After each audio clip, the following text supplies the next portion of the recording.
नमस्कार दोस्तों, कैसे हैं आप लोग। नेटवर्क थ्योरी के क्वेश्चंस हैं, बहुत ध्यान से क्वेश्चंस करिएगा। Find the node voltage VB in the circuit. Okay, देखिए इस नोड वोल्टेज को बनाने के लिए what we have to do use source transformation. The parallel combination जो है ये 2 ampere current source with this 20 ohm resistance can replaced by a series. मतलब आप कह सकते हो 2 × 20 इज इक्वल टू 40 वोल्ट हो गया, और इसके सीरीज में क्या लगेगा 20 ओम। ठीक है, ऐसे तो हम इसको ऐसे लिख सकते हैं, यहाँ पे 20 ओम हो गया और यहाँ पे क्योंकि माइनस प्लस ऐसे होगा, क्योंकि ये वाला माइनस होगा ये वाला प्लस होगा। तो 20 × 2 ये I है और ये R है, तो V is equal to IR होता है ना।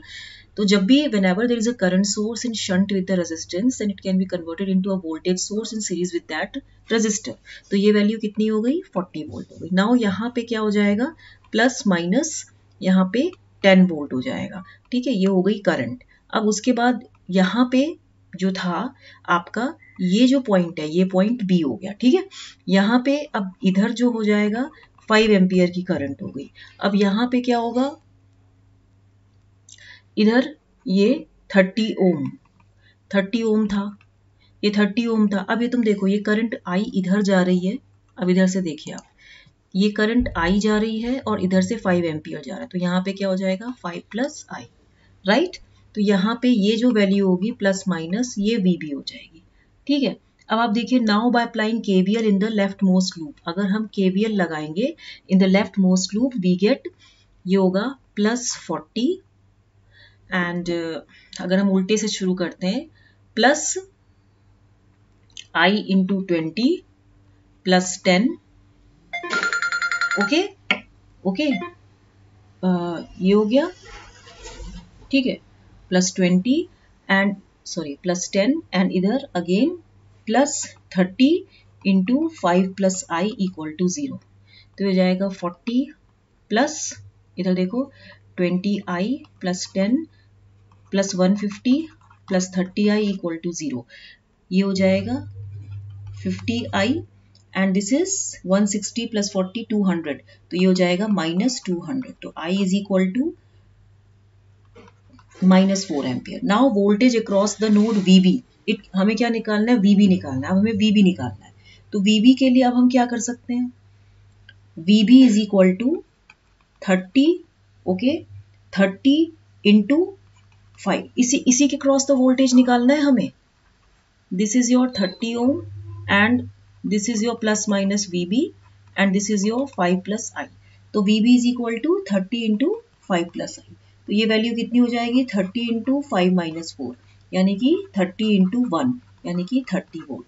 तो आंसर कितना हो गया 30 वोल्ट। ठीक है, तो ये क्वेश्चन समझ में आ गया। अब आप देखिए कॉपी, इस क्वेश्चन को देखते हैं।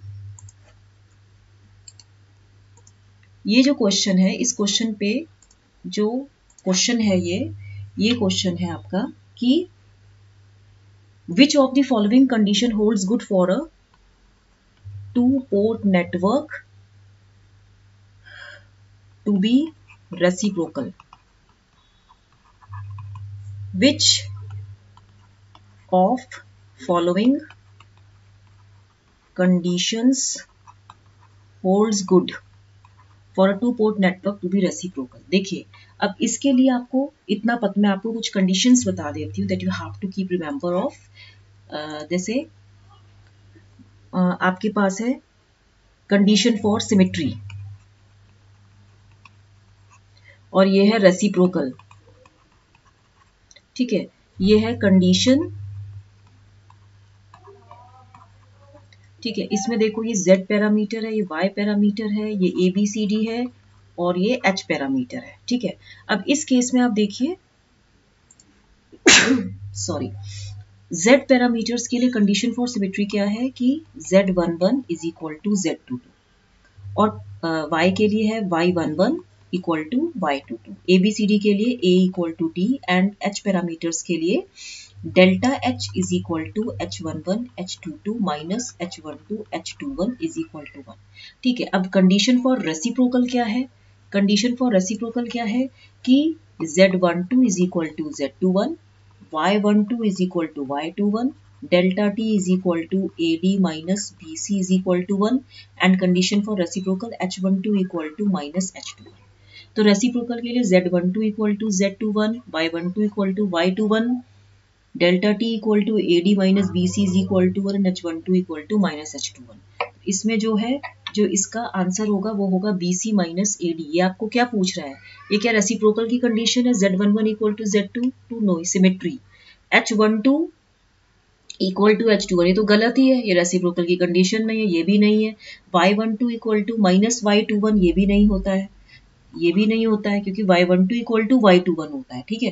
तो यहाँ पे जो कंडीशन है वो है AD minus BC is equal to 1, ये कंडीशन है AD minus BC equal to 1। तो यहाँ पे which of the following condition holds good for a two port network to be reciprocal, it is AD minus BC is equal to 1 और BC minus AD equal to minus 1, ठीक है। Okay, next question है आपका ये वाला जो मैं आपको यहाँ बता रही थी, ये वाला। In the given network, okay, in the given network below, the output voltage V0 when V1 and I1 are 10 volt and 8 ampere, ये हमें निकालना है, ये हमें टेबल दिया हुआ है, ठीक है। अब इस टेबल के अकॉर्डिंग हमें मालूम है कि voltage V0 is contributed by the two sources present in the network। जो V0 है वो है let V0 is equal to alpha V1 plus beta I1, okay. तो केस 1 क्या है कि V1 is equal to, पहले तो ये केस हम देखेंगे 5 वोल्ट वाला, V1 is equal to 5 volt, I1 is equal to 0 ampere and V0 is equal to 3 volt. पहले तो हम ये केस देखेंगे, ठीक है। अब इस केस में देखो V0 is equal to alpha V1 plus beta I1। इस केस में यहाँ पे V0 कितना है 3 एंड अल्फा कितना है अल्फा और V1 कितना है 5, विच इम्प्लाइज बीटा। करंट तो 0 था, ये तो 0 था, तो यानी कि alpha is equal to 3/5 and is equal to 0.6 हो जाएगा। केस 2 क्या कह रहा है कि when V1 is equal to 0 volt, I1 is equal to 2 ampere, V0 is equal to 6 volt, ठीक है। तो V0 again is equal to alpha V1 plus beta I1। तो V0 की वैल्यू क्या है 6 एंड 6 इज इक्वल टू कितना हो जाएगा, अल्फा की वैल्यू यहाँ पे ये तो 0 ही हो गई ना क्योंकि V1 0 है एंड प्लस बीटा I1 की वैल्यू क्या है 2 बीटा, तो यहाँ पे बीटा इज इक्वल टू 3, ठीक है। अब इस केस में अगेन आप V0 की वैल्यू लिखो, V0 is equal to how much it is, alpha की वैल्यू यहाँ से 0.6 आई तो 0.6 V1 प्लस बीटा की वैल्यू 3 I1। अब यहाँ पे इसने पूछा है, यहाँ पे V1 और 10 दिया है, तो 0.6 into 10 plus 3 into 8 is equal to 6 plus how much it is 24, तो ये 30 वोल्ट हो गई। तो आंसर क्या हुआ V0 का 30 वोल्ट। फर्स्ट ऑफ ऑल आप इसको इस जो टेबल दी है इसमें पहले आपको एक एक इक्वेशन रखनी पड़ेगी। ये जो आपका V0 है ये V1 और I1 के थ्रू कॉन्ट्रीब्यूटेड है, ठीक है। तो उसको हम इस तरह से करेंगे alpha V1 plus beta I1, तो हमारे पास ये आंसर हो गया। तो मैंने आपको आज 3 क्वेश्चंस कराए हैं, इसको लाइक शेयर सब्सक्राइब करना मत भूलिएगा। Okay, thank you.